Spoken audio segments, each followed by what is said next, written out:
in an unprecedented move, has become the first state to ban lab-grown meat. Signed into law by Governor Ron DeSantis, this decision affects products made from animal stem cells in labs, an alternative to traditional meat production. Despite not yet being available widely, lab-grown meat has sparked controversy. Critics worry about its taste, cost, and health implications, pushing for food from farms, not labs. Supporters fear it threatens traditional farming. Despite criticism for stifling innovation and potential economic impact, Florida's ban may inspire similar measures in other states. We'll explore this more in our next segment, so subscribe and stay tuned. Behind the ban on lab-grown meat lies a complex web of politics and interests. The GOP's stance against lab-grown meat is seen as a move to protect traditional livestock farming. Political donations from agribusinesses have raised questions about the motivations behind the bans. The Food and Drug Administration supports food innovation, including lab-grown meats. Critics argue Governor Ron DeSantis' ban on lab-grown meat is pandering to ranchers, but companies like Good Meat believe these bans will be overturned. As the political landscape shifts, so too does the future of lab-grown meat. It's a juicy story, and we're only at the beginning. The ban on lab-grown meat in Florida isn't just a political issue, it's an economic one too.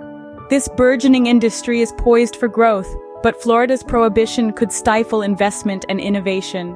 Traditional agriculture could also feel the impact. The ban risks isolating Florida from a growing market for alternative proteins and has been criticized as economically unsound. Supporters argue for protection of traditional farming and consumer health. However, critics worry about potential market inefficiencies.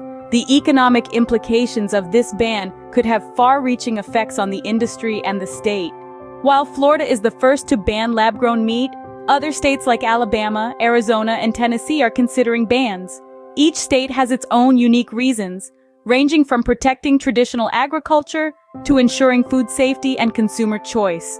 These decisions could shape the future of the lab-grown meat industry. And this, ladies and gentlemen, is where we find ourselves, at the crux of a food revolution.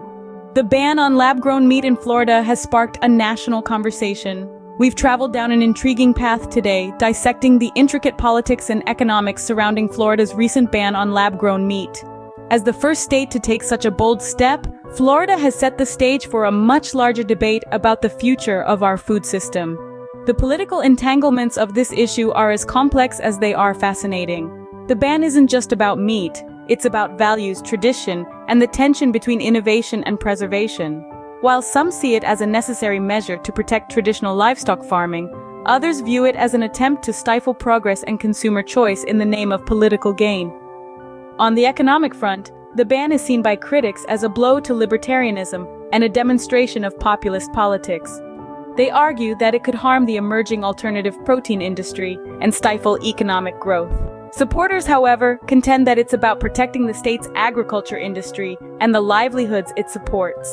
The conversation doesn't end at Florida's borders. Other states like Alabama, Arizona, and Tennessee are also considering bans, adding fuel to the fiery debate about the place of lab-grown meat in our society. And what of the future? Despite the challenges, companies like Good Meat remain optimistic. The ban, they believe, is a hurdle that will eventually be overcome, paving the way for a new era of sustainable and ethical meat production. But as we navigate these uncharted waters, it's important to remember that this is just the beginning of the conversation.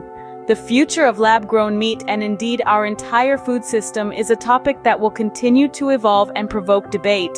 As consumers, innovators, and citizens, we all have a role to play in shaping that future. As we navigate these uncharted waters, one thing is certain: the conversation about lab-grown meat is only just beginning.